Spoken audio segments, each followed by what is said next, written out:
कहानी को पूरा समझने के लिए कहानी के पिछले भाग को ज़रूर देखें। उसका लिंक मैं आपको डिस्क्रिप्शन बॉक्स में दे दूंगी और साथ में कमेंट बॉक्स में पिन भी कर दूंगी, तो आप वहां से भी जाकर देख सकते हैं। पूरा शेखावत परिवार विचार मग्न मुद्रा में बैठा था। क्या सोच रहे हो अखिल? दिग्विजय जी ने पूछा। बाबा साहब, अभिनव अच्छा लड़का है, पर एक बार श्री से पूछ कर देख लेते हैं। सही कह रहे हो, हम श्री से बात करेंगे। वैसे भी हमारी दोनों बेटियां अच्छा खानदान और रुतबे में पहुंचेंगी, इससे अच्छी बात क्या है। ईश्वर दयाल पर हमें पूरा भरोसा है। भले ही वो उनके बेटी स्नेह का बेटा है, लेकिन अभिनव को उन्होंने खुद इस काबिल बनाया है। अकुल अभिलाषा, आपकी क्या राय है? बाबा साहब, आप श्री की मर्जी जान लीजिए। बाकी मेरी बेटी तो इस काबिल है ही कि सही फैसला लेगी। ठीक है, आप ये क्या कह रहे हैं? अभिनव के लिए आपने श्रीधिका को चुना है? निर्मला जी आश्चर्यचकित होकर बोली। इसमें बड़ी बात क्या है निर्मला जी? अभिनव और श्रीधिका की जोड़ी अच्छी है, अपने काम में दोनों परफेक्ट हैं। हमारे रीति रिवाजों की उसमें समझ है, और फिर स्नेह भी चाहती है कि श्रीधिका और अभिनव का विवाह हो, इसलिए अभिनव की हाँ है ये हमें पता है, और फिर वो हमारे फैसले के विरुद्ध नहीं जाएगा। ईश्वर दयाल गर्व से बोले। और श्रीधिका, उसकी मर्जी? हमने दिग्विजय से बात कर ली है, वो हमें जल्दी ही अपना फैसला बता देंगे। ईश्वर दयाल बाहर निकलते हुए बोले। निर्मला जी धम्म से बिस्तर पर बैठ गईं। हे प्रभु, क्या है मेरे लल्ला की किस्मत में? क्या वो सदैव ऐसा ही रहेगा अकेला? इतना निष्ठुर ना बनिए प्रभु। पूरा राणावत मेंशन में ये बात स्नेह के जरिए सबको पता चल गई थी। सबको कोई आपत्ति नहीं थी।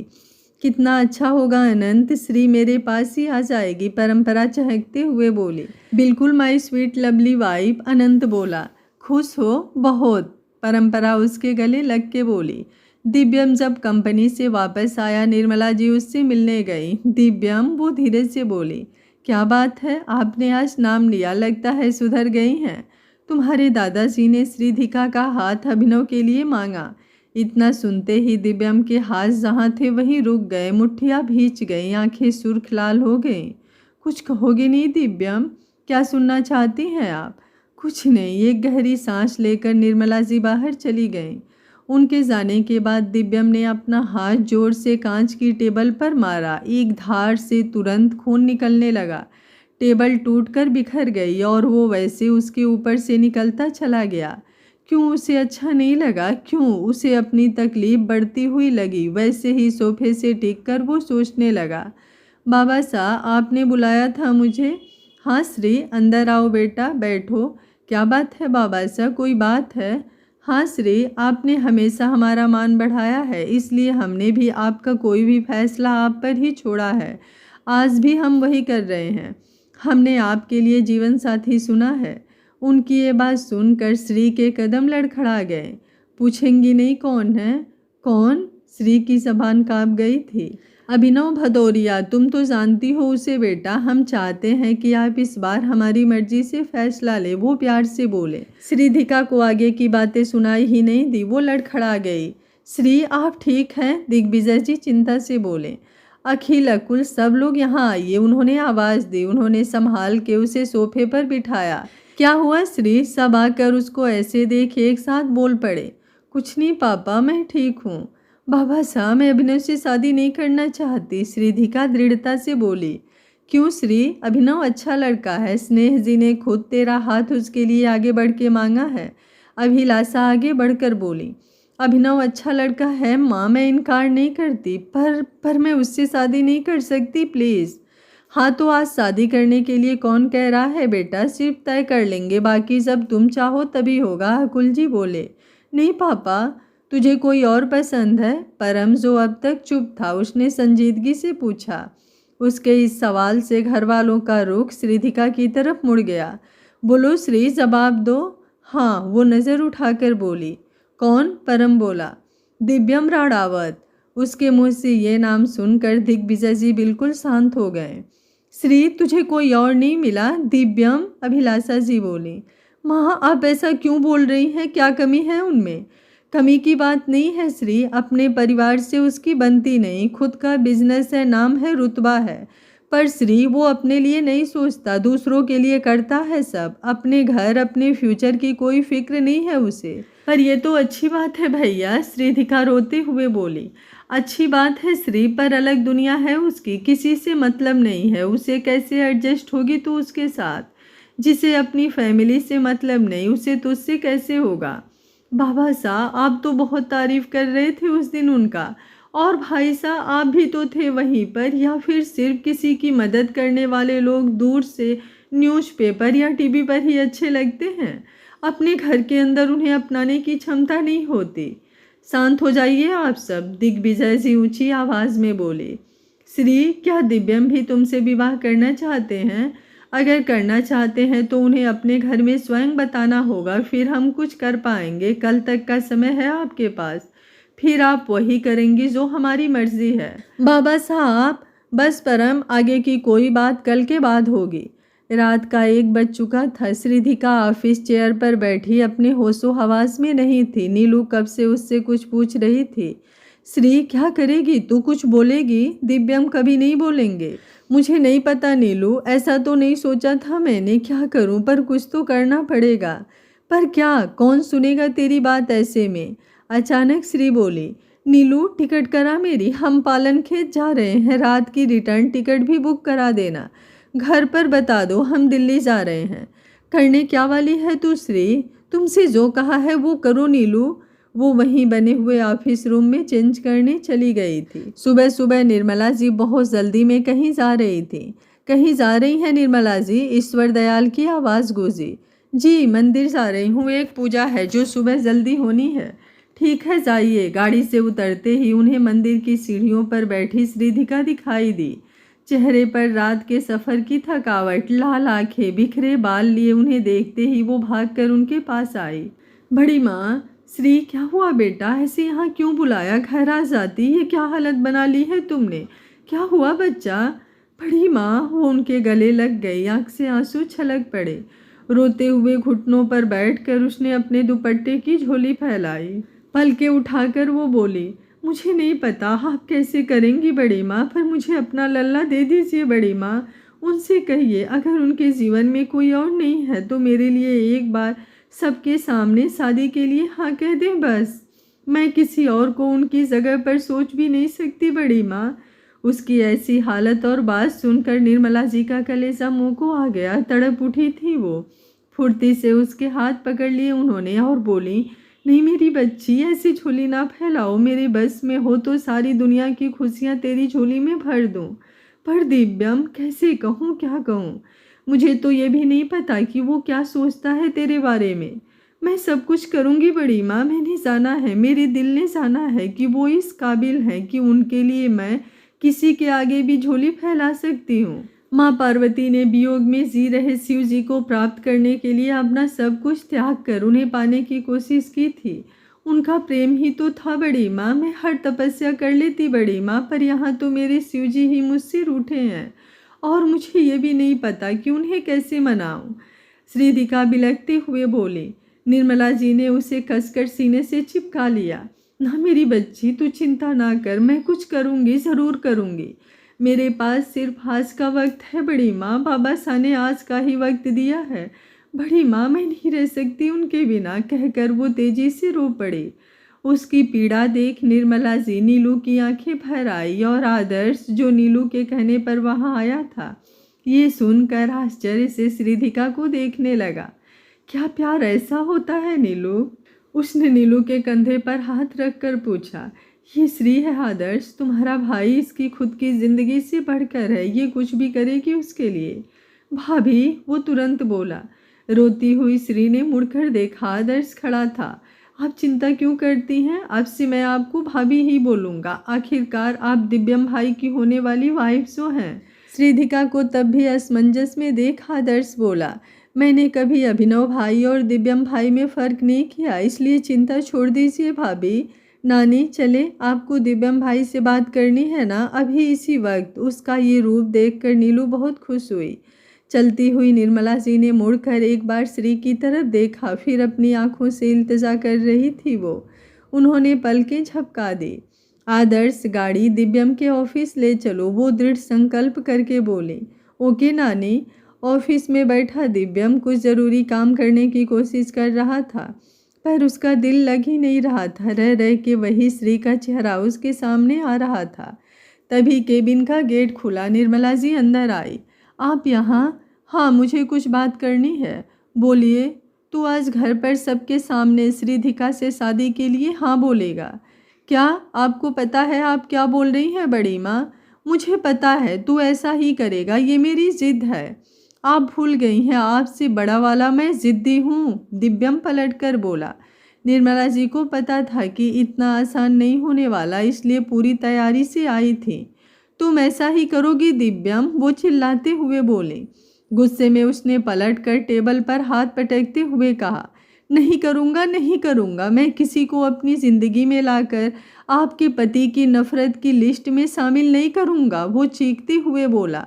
निर्मला जी सहम गई, फिर हिम्मत करके बोली, ठीक है, मैं श्रीधिका को अपने हाथों से जहर दे आती हूँ, फिर मैं भी कहीं चली जाऊंगी। था तो ये बचपना, पर वो सब कुछ कहकर बस उसके मुंह से हाँ निकलवाना चाहती थी। ये जोक था बड़ी माँ, तो बहुत बुरा था। Try next time.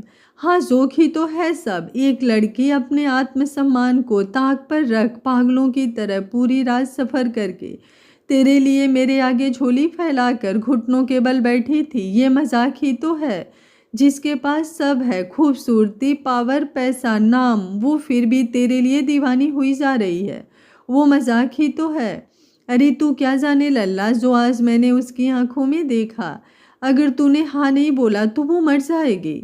लल्ला तू सब भूल जा, बस उसके लिए सोच एक बार। तुझे तेरी माँ का वास्ता, जो तेरी जान बचाने के लिए। बस बड़ी माँ, जाइए आप घर। उसके इतना तेज चिल्लाने पर आदर्श अंदर आ गया। आदर्श, बड़ी माँ को ले जाओ। चलिए नानी।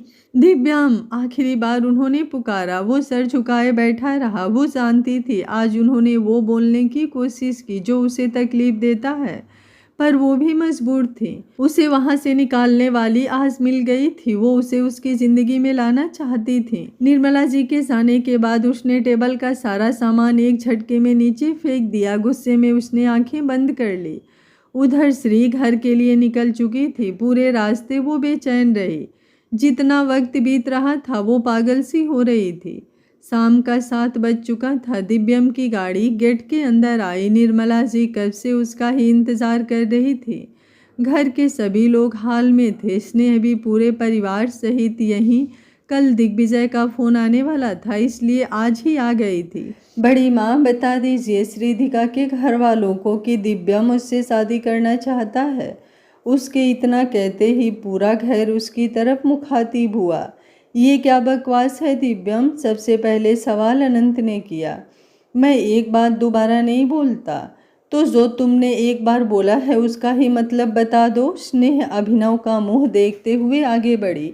जो आपने समझा वही मतलब है। श्रीधिका की शादी मुझसे ही होगी, दैट्स फाइनल।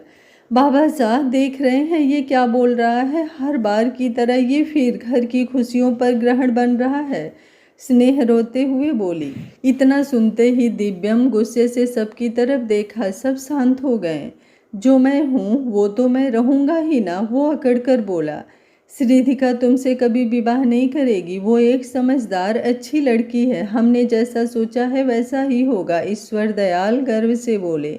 ठीक है, अभी फैसला करते हैं तो।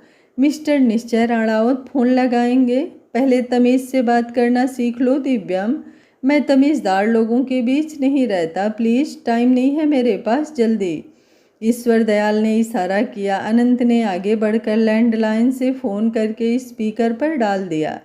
शेखावत हाउस में फ़ोन की घंटी बजी। हेलो, दिग्विजय जी की गंभीर आवाज़ आई। हेलो बाबा साहब, प्रणाम। अनंत बोला।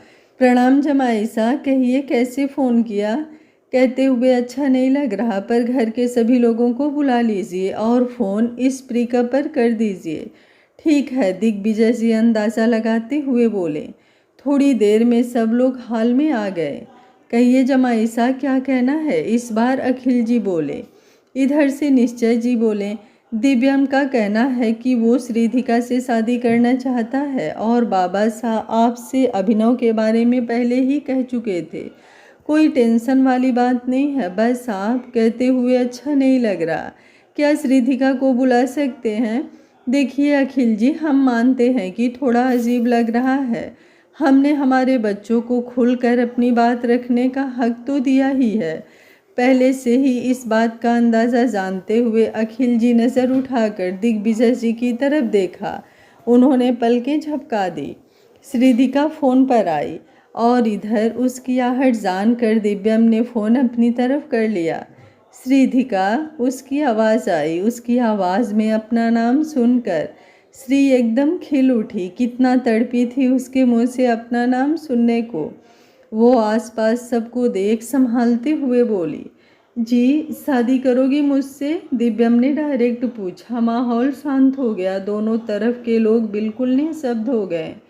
श्रीधिका ने नज़र उठाकर दिग्विजय जी की तरफ देखा। उन्होंने इशारे से खुद का फैसला लेने के लिए बोला। श्रीधिका ने आंखें बंद की। दिव्यम का अक्स उसकी आंखों में आ गया। वो मुस्कुरा उठी। उसने धीरे से कहा, हाँ मैं करना चाहती हूँ आपसे शादी। राणावत मेंशन में सब आश्चर्य से भर उठे, सबसे ज़्यादा तो अभिनव।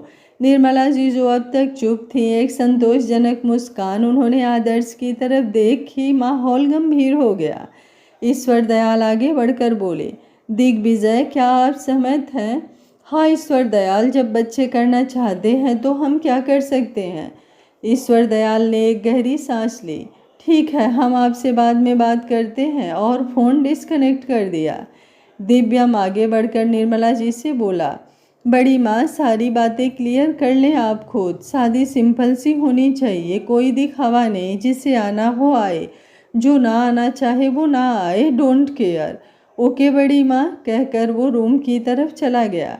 अभिनव तुरंत वहाँ से निकल गया। उसके जाने के बाद स्नेह निर्मला जी के पास आई। माँ देखा ना आपने कैसे अपने भाई की खुशियाँ छीन ली, और आप उसके लिए शादी प्लान करेंगी। वो मेरा पोता है स्नेह, जैसे अनंत, अभिनव, आदर्श, वैसे ही दिव्यम।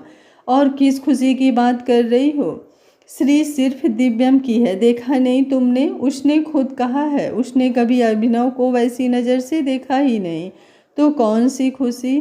बस माँ आप मनाइए खुशियाँ, हम नहीं शामिल होंगे। चलो आदर्श। नहीं माँ, मैं दिव्यम भाई की शादी तक यहीं रुकूंगा।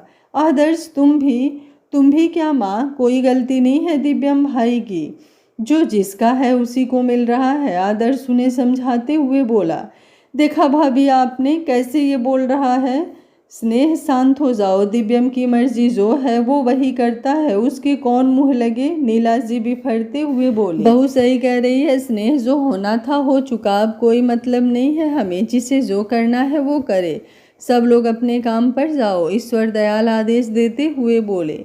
परंपरा तो कब से ये सोचने में जुटी थी कि श्री कभी किसी के दबाव में नहीं झुक सकती। ज़रूर ये उसका खुद का निर्णय है।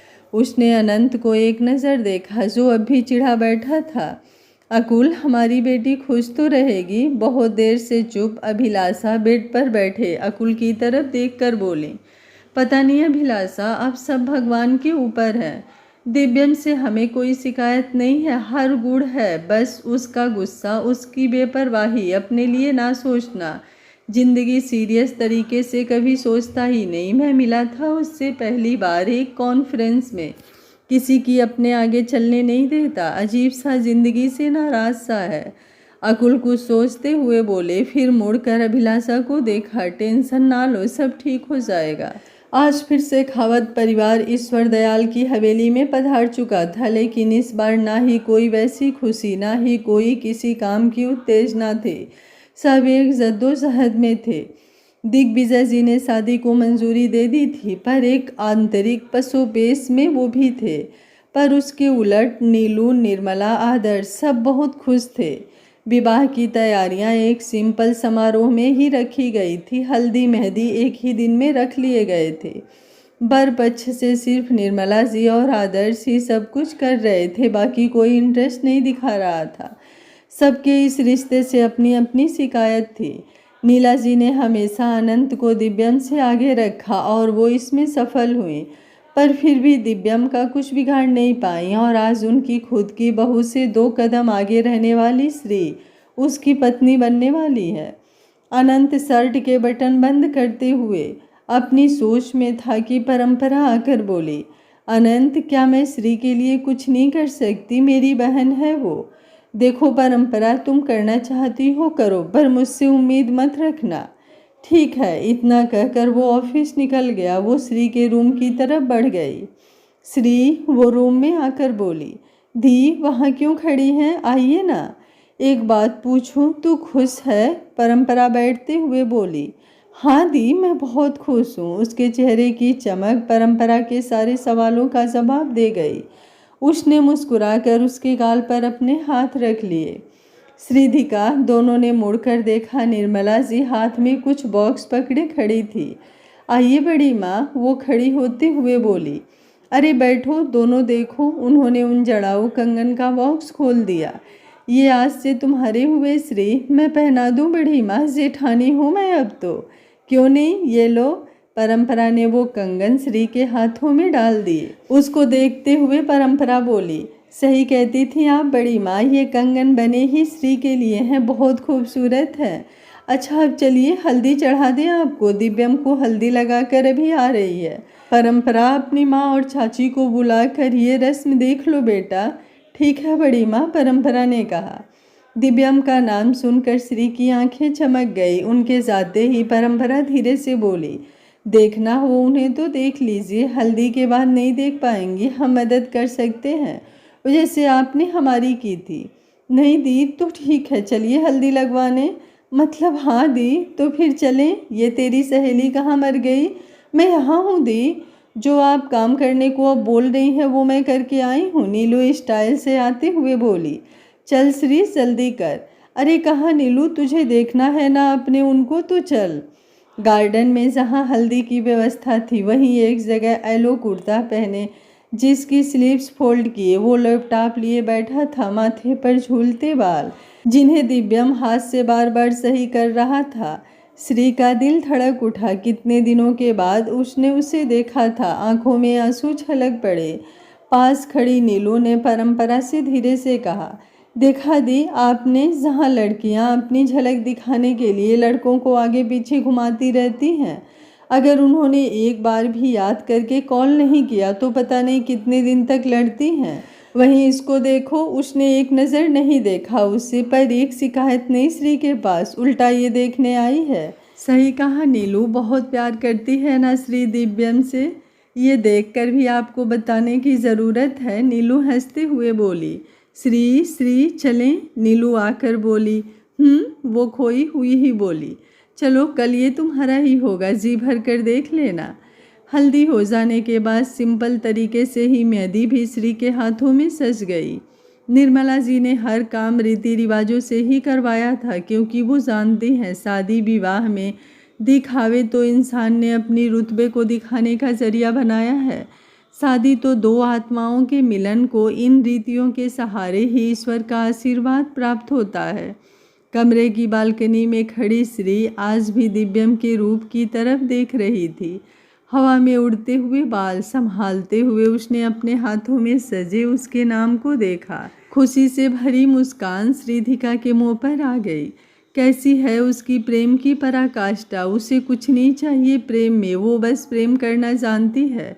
सच तो है वही इंसान सुखी जो ज़्यादा उम्मीद नहीं रखता। अपनी दुनिया होती है उसकी, जहाँ बस प्रेम ही होता है। सुबह का सूर्य उदय हो चुका था। आज विवाह है दिव्यम और श्रीधिका का। निर्मला जी बहुत खुश थीं। दिव्यम बेटा उठ जाओ, तेरी शादी है आज। वो शाम से शुरू है, अभी नहीं। हाँ तो अभी और रस्में करनी है। देखिए आपकी वजह से मैंने हल्दी मेहंदी और जाने क्या क्या किया है बड़ी माँ, अब मैं कुछ नहीं करूँगा, बता रहा हूँ मैं। अरे ये सारी रस्में होनी ज़रूरी है लल्ला।